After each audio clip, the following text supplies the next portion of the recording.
It's fantastic.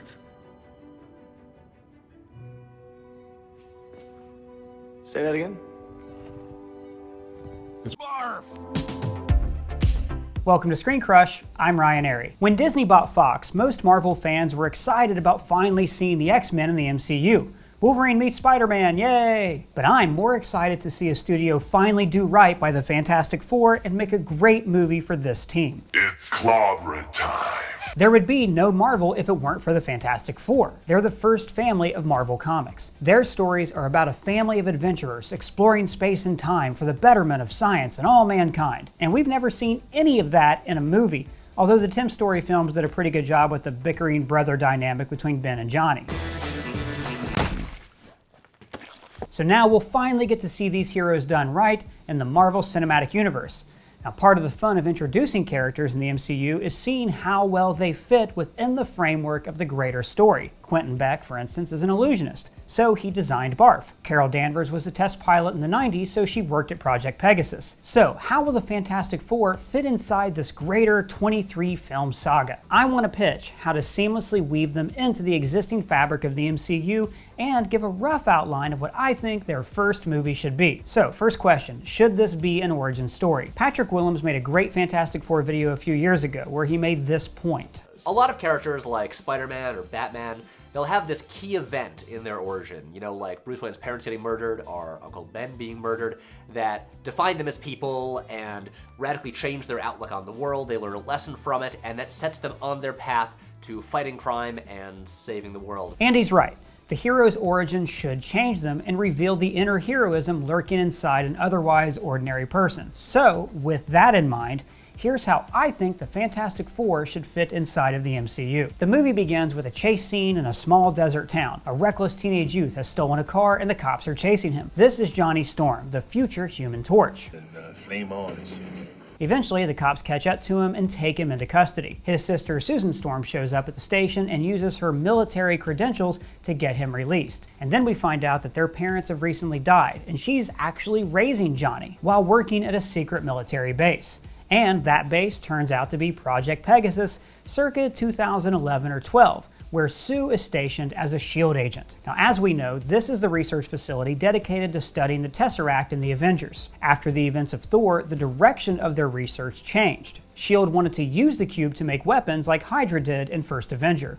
You remember, Phase 2. The thing is, S.H.I.E.L.D. kept this top secret. Most of the agents and scientists at Pegasus don't know what they're actually working on. And their most brilliant scientist, Reed Richards, is basically loaning his services to the government. He's the head of a think tank called the Future Foundation. He's independently wealthy and is thrilled to study the cube just for the sake of science. Reed is a genius, but he gets tunnel vision in his work and sometimes doesn't see the bigger picture. So Reed and Sue meet at this base and they've fallen for each other. She's attracted to his intelligence and kindness, and he falls for her because of her humor and compassion. Now, coincidentally, Reed's college roommate, a fighter pilot named Ben Grimm, is also stationed at Project Pegasus. Grimm is kind of a local legend because he actually met Iron Man. A few years before, he saved him from his jet crashing. You know, like we saw in Iron Man 1.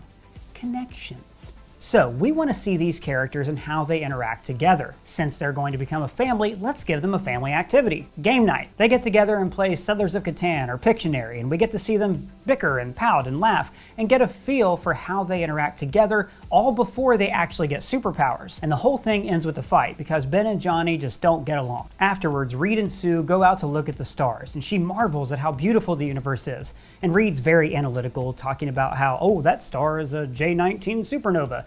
And she's like, well, that's not very romantic.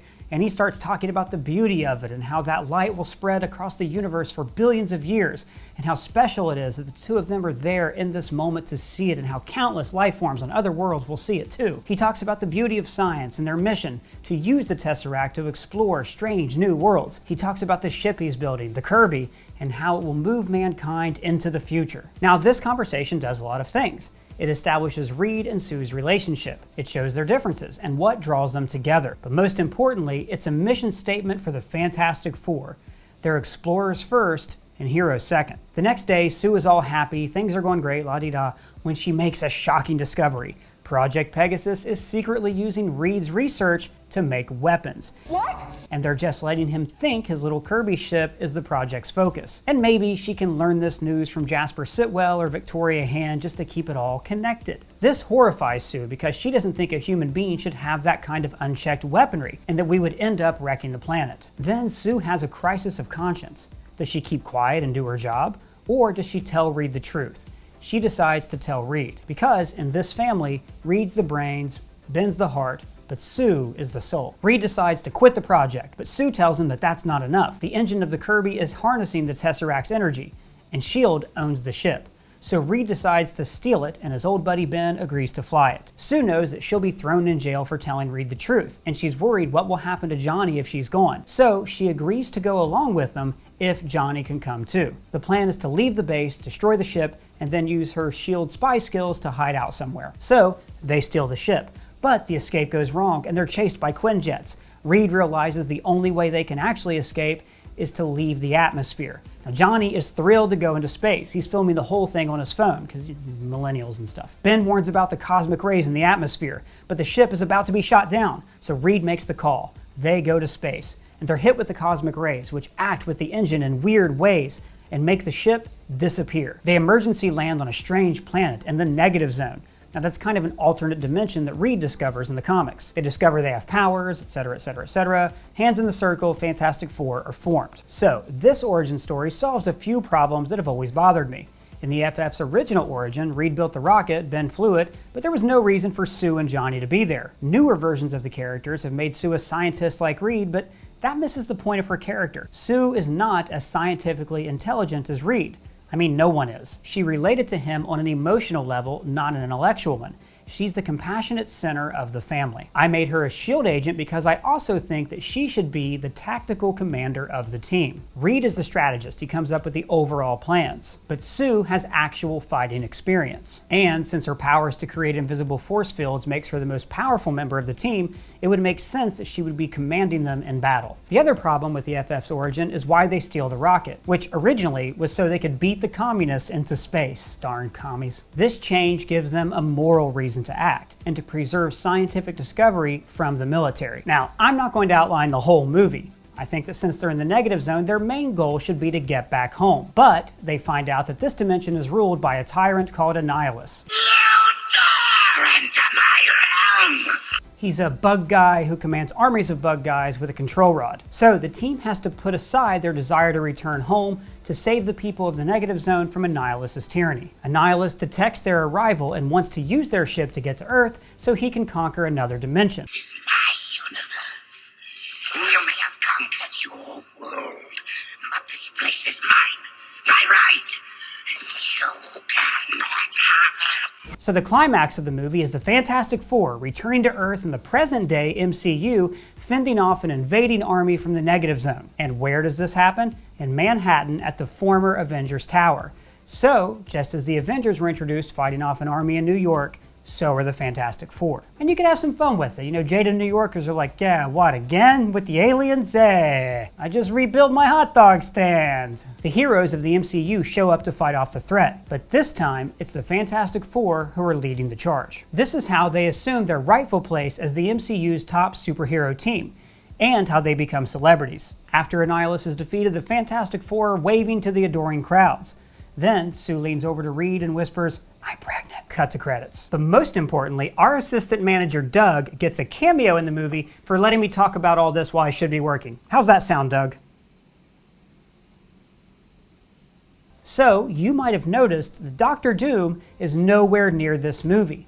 That's on purpose. Doom is my favorite comic book villain of all time. And now he's potentially the greatest villain in the Marvel Cinematic Universe. But he's somehow both been underused and overused in films. He's the villain in every Fantastic Four movie, when the team has a great rogues gallery of villains to choose from. But Doom is such a great villain that I think he deserves his very own movie. Allies for peace. Bah! This is my greatest chance to strike. Doom believes that he is a good guy, because he would run the world better than anyone else.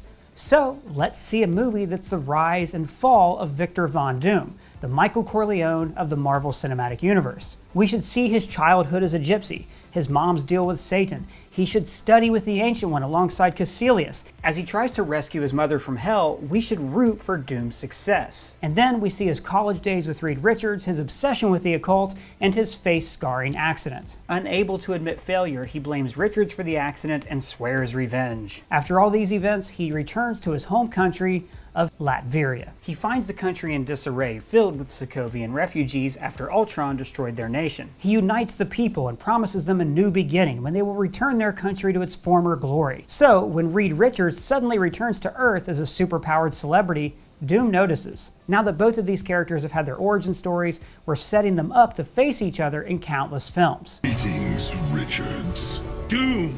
So, that's how I would introduce the Fantastic Four into the MCU. What do you think? Let me know in the comments below. And if it's your first time here, please subscribe. For Screen Crush, I'm Ryan Airy.